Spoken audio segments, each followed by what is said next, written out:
Greetings, everyone. I'm excited to welcome Ferry Tamtoro, CEO and co-founder at Revisto. Ferry, welcome to the show. Well, thank you. Thanks for having me then. Hey, great to have you here. Let's dive right in. Tell us a little bit about your background. Yeah, my background have always actually been in sort of like this intersection between life sciences and technology. I started off developing software for highly regulated devices like diagnostic imaging devices, infusion systems, and then, led product and engineering for building digital health solutions, supporting pharma company. And then and then also co-founded a SaaS company actually, which is a digital health platform for pharma and med tech companies. And that was prior to Revisto. Now with Revisto, really a SaaS company also selling to life sciences, as our customers. So it looks like I was looking at your LinkedIn profile. So it looks like kind of that corporate journey, corporate life, and then went over to the startup world, founder world. So was there kind of something that happened to trigger, or did you just like through your corporate experience have an idea that you thought would be good to give a shot? Yeah, it's so healthcare has always been sort of like a passion of mine, which is why I've always stayed there. And as I was doing, more and more within corporate, I also feel like, what, I could be helping the industry better from the outside, right? Because I like going fast paced and I like to actually help, innovate and make a lot of changes. And sometimes it's just harder to do that within corporate, honestly, right? And also from a corporate perspective, it actually makes more sense for them to partner with smaller companies in those cases. Okay. Yeah. No, appreciate that insight. And we'll talk about Revisto and maybe kind of where that idea came from. But yeah, first, yeah, tell us about Revisto. Tell us what products and or services Revisto offers. Yeah. So Revisto, what we do is basically we have an AI solution, right? And the AI solution is really focused in helping life science company accelerate their time to market for the marketing materials, right? And the reason for this is because in pharma and in medtech, the any externally facing material really from TV ads, for example, or social media ads, or even emails that they send to their clinicians or even sales aid for their sales team, all of those have to go through a very rigorous process called MLR or PRC. It basically is a process where subject matter experts from like marketing, legal, regulatory, they review and they make sure, right, that the words and the pictures are accurate, right? Like you have actual evidence backing those up. And also they're what's called fair and balanced, right? Meaning that you're not only talking about the benefits of a drug, but you're also talking about the actual real side effects, right? Behind that and that kind of stuff, right? So, and that review process is extremely iterative. It could take months actually, and it's depending on the complexity of the materials, right? And so far it's been done pretty much manually. And so the problem that we're solving is actually providing assistance to all of those subject matter experts and those reviewers that are looking at these materials using an AI powered software that we have, right? So interesting. And so you're helping. So we have pharma create a drug, and want to go to market and create those marketing materials. So you're helping not the pharma, the pharmaceutical company, but the actual on the other side, the reviewers who are approving all those marketing materials. Yeah, so that's right. The reviewers are actually also sit within the pharma company because they are making sure these reviewers that are in the pharma company are making sure that they're aligned to the label, right? So meaning that, hey, you've got a drug, for example, that is approved for diabetes, right? Okay, you're only supposed to be talking about benefits for diabetes and maybe not for weight loss if it's only approved for diabetes, right? There are things like that, right? And these are all sort of like backed by evidence, right? They have to make sure that the things that they're saying can be traced all the way back to the clinical trial results that they actually submitted to the FDA and got approval for the FDA, right? And so interesting. Yeah. So that review process, I was going to say, like, is there a governing body, or you said they sit within pharma? Are these the pharma employees plus some governing body that has to approve this? Yeah, no, it's so the pharma company employees, they review them and then they submit it through an actual formal process to the FDA. And so the FDA, you're right, like from a government perspective, they are the ones responsible for at the end overall accuracy, right, of the content itself. And then but yeah, so there's also potential, a lot of these pharma companies, the reason the process takes a long time and very rigorous, right, is because you don't want to get into any situation where the FDA comes to you and gives you what's called basically an untitled letter or warning letter, because that would be a huge reputational damage for them, right? When that happens, they have to actually go to the physicians, for example, and tell them that, hey, we have to pull this marketing material. And then that would obviously generate a number of questions as to why that might be.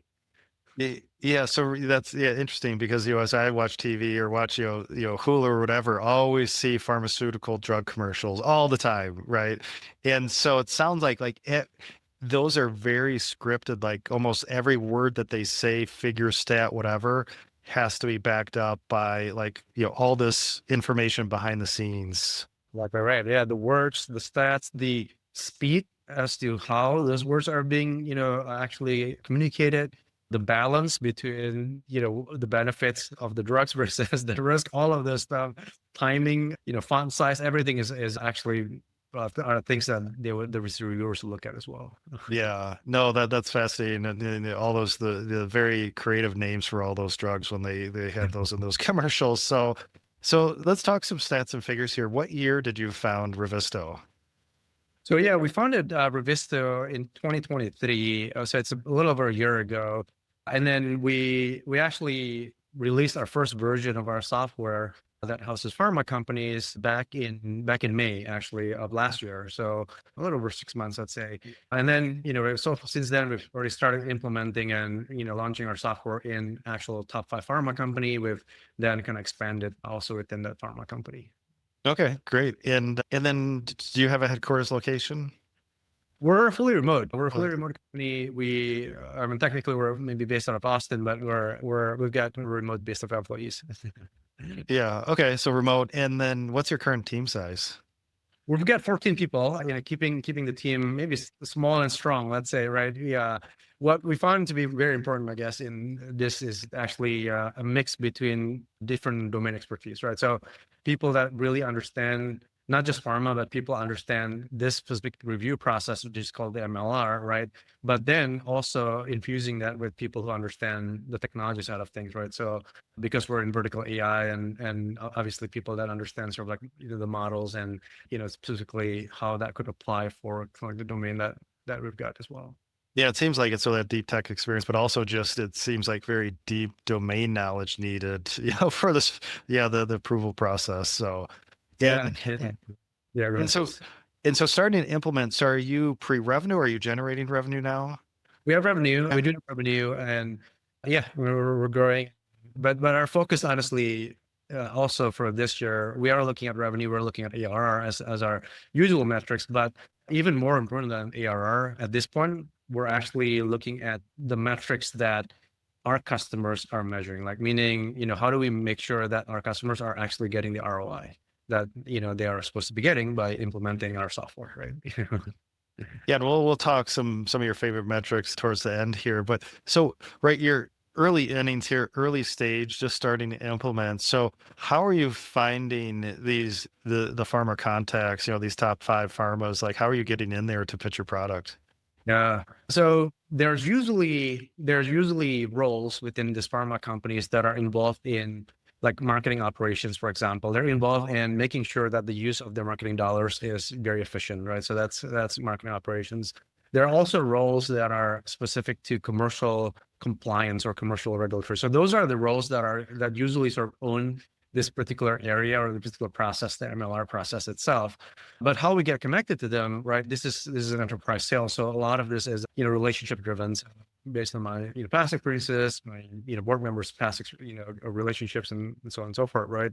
That's how we first get connected, and then through there, then we talk to different people, get connected to the right owners, and then that's most of the time how we get connected. We also meet a lot of people at conferences because there are conferences specific to digital marketing, for example, or specific to regulatory compliance. Those are the other avenues, right, that we do as well. Okay, so it sounds like tapping your previous corporate network, and all that experience, which makes a ton of sense. So so founder-led sales, are you then hopping on these sales calls, trying to close the deal? Yeah, and I think this is probably common that you're probably seeing on vertical AI, right? Is that the buyers also want to talk to people that kind of understand the space, not just the tech side of things, right? It's not just like doing, like regular CRM sale or any kind of software like that, but they're, looking for someone that really understands the domain. So yeah, definitely I'm jumping on calls and doing demos as well, right? Yeah, which makes a ton of sense. So interesting, like such deep knowledge required for these sales calls. So when you move to say, sales led motion and hiring some sales reps, do you think this is something where at least the sales rep would have to come from pharma or even more experience of understanding this process? Or would it need to be kind of that classic combo of sales rep plus subject matter expert jumping on these sales calls? Yeah. So I think it's the way that we're thinking about this is that, yes, currently it's founder-led sales. We're bringing in folks that are helping with customer success side of things, for example, right? Meaning working with the customers. Now, those could potentially then help us with sales, right, over time, because they're building that domain knowledge as they're kind of like working with customers, understanding their process, understanding sort of like the change management and all that kind of stuff. Okay. Yeah. Appreciate that. Seems like, yeah, a little sales ramp time, with that expertise required or just that learning. So Ferry, let's switch over to the fundraising side. How much capital have you raised to date? Yeah. So total, we've raised 6 million. Our last round was our seed round, which was 4 million. But yeah, 6 million total. Okay. Yep. So last round, 4 million seeds, so total 6 million. So tell us about that seed round. You're in early stages here. Did you hit a milestone? Was there a trigger? What led to that seed round event? Yeah, I think from our sort of like internal perspective, one of the big things that we wanted to hit was actually having our product running at a pharma company, and we happen to have this product running at a top five pharma company, and this is sort of connected maybe to sort of like our go-to-market model in a little bit, which is when we land a particular pharma company, we're starting usually with a single drug or a single brand within that company, and then we expand. So it's a land and expand model, right? Now, so landing in a top five pharma company where they have like literally 40, 50 drugs in the US alone, sort of like proves that, oh, you know what, there's a good expansion opportunity as well for us, right? In that pharma company. So that's a good milestone for us to understand that, there's interest in a large pharma. And even though we're starting with one brand and we've now expanded to a second brand, there's actually already, opportunities for us to continue to expand within even that single pharma. Okay. Right. So that's sort of like the internal one, but yeah. Right. Okay. Yeah. So wanted to have your product line in the company, raise that seed. And obviously that land and expand strategy is music to a CFO's ears, especially, hey, come and get one drug going and then expand through that entire product line. So it seems like at some point you're going to have some really nice net revenue retention coming up. So love that. Right. Yeah. No, and even like expanding to our second brand, we didn't really have to spend that much from right, customer acquisition or sales perspective, right? It was really honestly a word of mouth in some ways, right? Like it's kind of like the end user were using it, the reviewers are like sharing some of the same reviewers between one brand and one drug and the next, and we were kind of expanding that way. That makes a ton of sense. So really looking forward to that expansion potential coming up. And for other founders who may be in a similar situation here, raise maybe a pre-seed, raise a little bit of money, now raising a 4 million seed or so, any fundraising lessons learned that you'd like to pass on to other SaaS founders who may be thinking about that seed round raise? Yeah.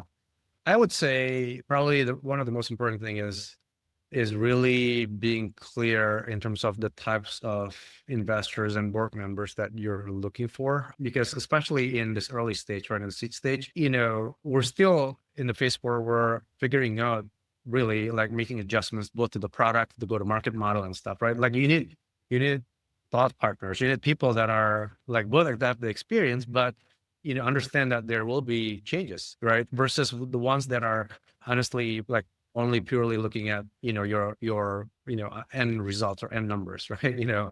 So they're being very clear on that. And then, then finding the right mix, right? Like in our case, right, we've got board members who are very strong in the domain. We've got board members who are very strong in SaaS, and then we've got board members that are strong in AI. So it's a good mix. And when we're having discussions, and then we can have, really sort of like engaging discussions to do that, right? Yeah, that would be a fun board meeting with, say, AI expertise, SaaS expertise, life sciences expertise. Probably really good discussions there. So, Ferry, at this point, you talked earlier about customer metrics and customer ROI. So, do you have a favorite number or metric that you're focused on to guide the business right now?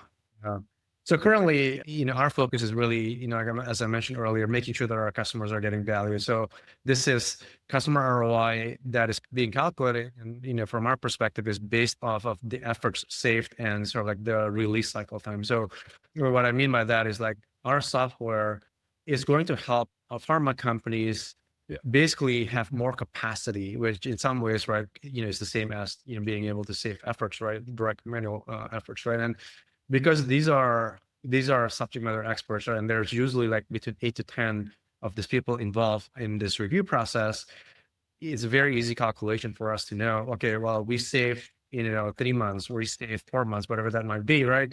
And calculate directly in terms of the effort saved. So that's one angle. The other one is actually by being able to reduce or shrink that cycle time, it also gives pharma companies the ability to release their marketing campaigns much faster, right? And that's a competitive differentiation for that round. That's a little bit harder to measure, but that's a significant dollar for them.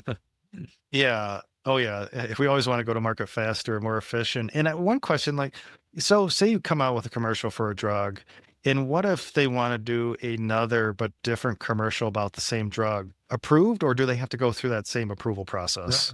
yeah. So in a given pharma company, there are literally hundreds, not thousands of these materials every year for a single brand, for a single drug, because updates, like you said, right? Like, or if they want to talk about even patient support program, that also goes through. If they want to send an email to their clinician that tells them that, hey, we've got an updated data, that email is also has to be reviewed. So there's literally hundreds and hundreds of this that have to go through this process. Yeah, it is fascinating. Especially, yeah, if you want to, if maybe that commercial just wasn't resonating or working and they want to switch it up, change things, right? All right, go through the approval process so I can see your customer ROI clearly here with that effort, time save, faster go to market, right? Because if you're not promoting it, right, you're not making sales. So Yeah, it seems like, that's exactly right. Yeah, it's an enabler, right, for them to have more personalized marketing. It's also an enabler because there are more and more drugs that are coming out in the same category. So how do you differentiate, right? How do you then sell your drugs? Because it's not going to be just purely based off the science, anymore. You have to be able to differentiate through your messaging as well.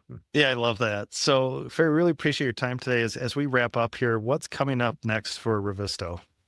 Yeah. So, I mean, for us, over the next year or so year, we're really at I would say, major inflection point, right? Because there's significant interest by pharma companies to apply AI and get immediate results, right? So, like this, going back to this ROI that we were talking about earlier, right? In a single brand, they could literally save up to $15 million from just a single brand, right? So it's actually pretty massive, which is why they're interested in this area. So because of that, we're continuing to just invest in our team and our product, right?